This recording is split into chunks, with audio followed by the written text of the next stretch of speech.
got that motor wound up now. Got that fine puppy.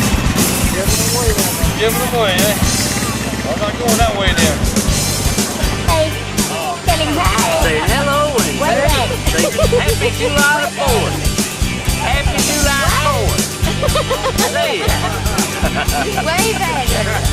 They gonna wave at her?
Hey, ladies and gentlemen, we are here in New Zion for possibly the 10th or 11th 4th of July parade. I am here with Mrs. Anna Floyd, and you're kind of the originator of it, right? You've kind of basically put this all together each year. Can you tell me a little bit about that? Well, it was not actually my inception. It was actually Coco Floyd's and Miss Jean Claire Gibbons, but that's my sister-in-law and good friend, and we were sitting around one day and they got to talking about how we can truly honor our country and America's veterans, and came up with this 4th of July parade. Several of the surrounding towns have other parades. You know, they have a lot of Christmas parades, but nobody really had a 4th of July parade. And so that's kind of how it got started, so that we could teach our children and grandchildren and future generations here in this area that freedom is not free. It is not easy, and it was very hard, and we wanted to honor those that we realized we had a lot of veterans in the community and wanted to do something to honor them, as well as at the time it started we also had some active duty service people in our community and wanted to honor those men and women that had fought for our freedom and to secure this for our nation.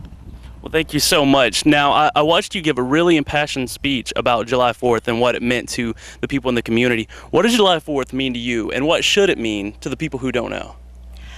I think to the people that don't know that our forefathers had the vision of a nation that was truly under God, and that is what they fought for the freedoms that we have today that we enjoy to read. You can pick up, you know, the New York Times, or you can pick up the Manning Citizen or the Lake City News. You can pick up what newspaper and know that those articles are written and they're not slanted by what the government told them to write.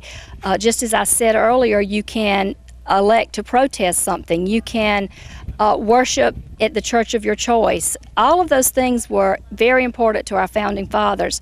And through the years, our country has traveled to foreign soil to secure those liberties for other countries, not just for Americans, but for other countries, and how important it is that we realize that and that our children know that. You're absolutely right. Now, I watched the parade. It was a great parade. Only one big disappointment. There was no FTC Now float. What can we do about that? You can have one. This is your personal invitation to have an FTC float for next year. In fact, my children and grandchildren were on one of the golf carts, and their theme was Let Freedom Ring. If you read the poster, Let Freedom Ring, and we're ringing with FTC. That's what I wanted to hear. You heard it here. We've got it on tape. We're going to be in the parade next year. Thank you so much. Thank you. Thank you. That's as good as go. Oh, really? Go ahead. Say happy 4th. Happy 4th, everybody. This is down in New Zion, South Carolina. We're having fun today on the 4th.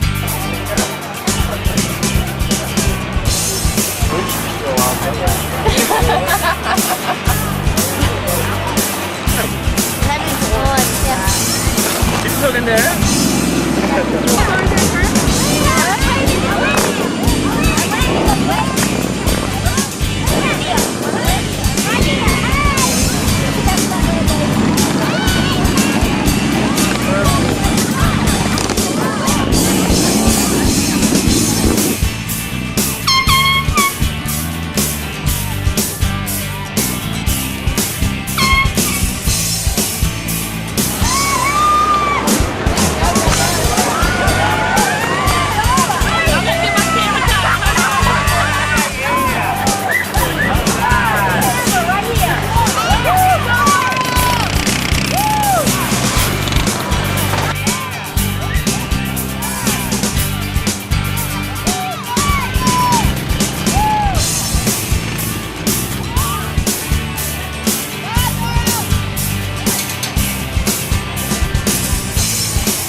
ladies and gentlemen, we're here in New Zion at the 4th of July parade. I am here with Mr. Ike Gibbons. Ike Gibbons. Now, this is a true veteran. Tell us a little bit about your experience.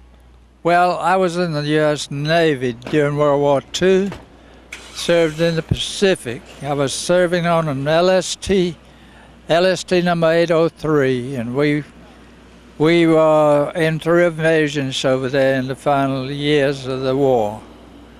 And I made it back. So you've definitely seen a good amount. Now, this is 4th of July, so this means a lot more to you than probably the average person. Can you tell us a little bit about what 4th of July means to you as far as your experiences and everything else that you've been through? 4th of July is very, very impressive to me.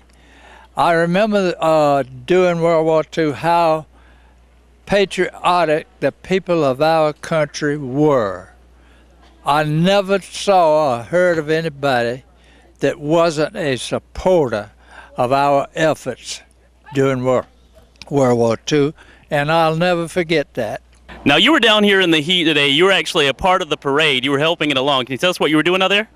Yes, I have the responsibility of organizing the parade, trying to get people lined up in order to go down the road in the parade. I was a little disappointed I didn't get any candy. You think you got any that I can get from you? There were lots of it thrown out, I assure you. I know, I missed out on it. Well, thank you very much.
Those who are unable to attend today, maybe due to illness or disability or distance, we offer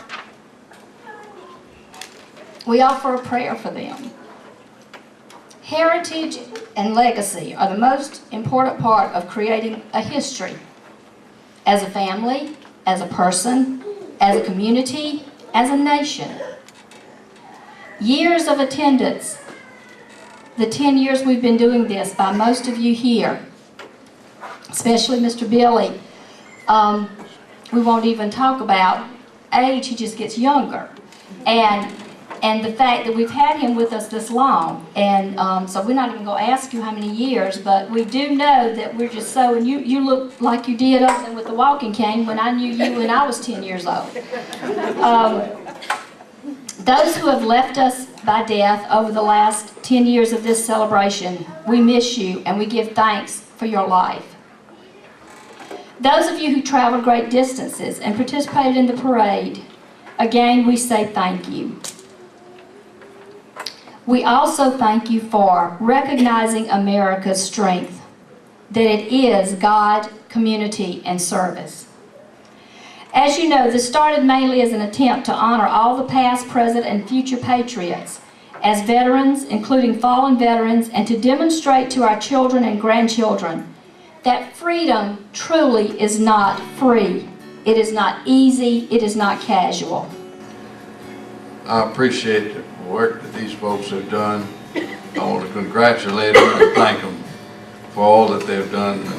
Her committee, she's done a beautiful job over the years, and her committee's done a beautiful job over the years. I just wish that the big cities throughout the country could see what a little small community could do for recognizing our country, the patriotism that we have here. So I want to just close and say thank you so much. I feel so bad for those boys and girls that over in Afghanistan. War is hell, folks, and they're going through it. I feel for them and pray for them. Thank you so much. God bless America.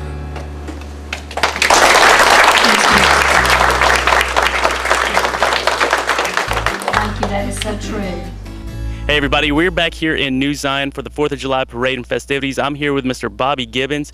Mr. Bobby, you are without a doubt a well-decorated veteran of our country. In fact, you are the Grand Chef de Gare. Can you tell us a little bit about what you're doing here today in New Zion as far as the parade and everything else? In New Zion, I started a community project by putting up the flags. I think we got about 61 flags flying in the community. We're unincorporated, and individuals in the community pitch in together, and everybody shows up. We have a little parade to come down to the church and back to the post office. And I had a golf cart in the parade with the Grand Chef de Gare information on it. And so we were pleased with the crowds that we have, but we've had a real good time. The festivities have been good. They always recognize the veterans and have a veterans program and patriotic program. And so it's a very good thing for the community to get together annually. And this is about the 10th year that we have had the parade, and it has been a lot of fun and joy. We try to keep the flags up on days that for flying the flags, and so it's a bit of a task at times to keep the flags up, but we keep them flying here in New Zion. And it is a wonderful program that you all put together here. Former Air Force Sergeant, so you of anybody know what the word independence means. So what does July 4th, Independence Day, really mean to someone like you? Well, I'll wrap it up with my time in service. I started my duties over in a little island of Guam, and saw the individuals there. Went to England for a few years, then to Vietnam. Also had some time in Libya and Turkey and Japan and Thailand. And I saw different governments and stuff. Every place is nice to visit, but America is the #1 place to live. The freedom we have, we take for granted so much of the time, because we can do anything we want, we can say what we want without any major repercussions, as long as we don't break the laws. But it is a place that people that just can't wait to get to America because they heard so much about it, and we are living a wonderful lifestyle here in the United States of America. We have some politics that we don't agree with at times, but we are still individuals that enjoy the freedom that our forefathers have fought for, and for us to still live by. The Constitution is still a living document, and I'm just proud to be able to serve my country in whatever manner that I did. I didn't think it was a real major thing, but I did get to see the world and how other countries lived, and I thoroughly enjoyed that. And it's great to be able to celebrate the patriotic holidays when they come and let the young children understand what freedom is all about.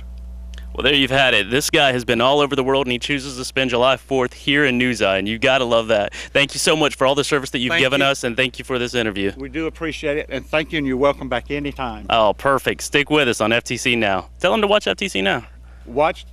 We just found it by accident, but we love it. We keep it on just about every day to see what is being shown in the communities, and we do appreciate that very much from FTC Vision. And you heard that from the Grand Chef de Gare, okay?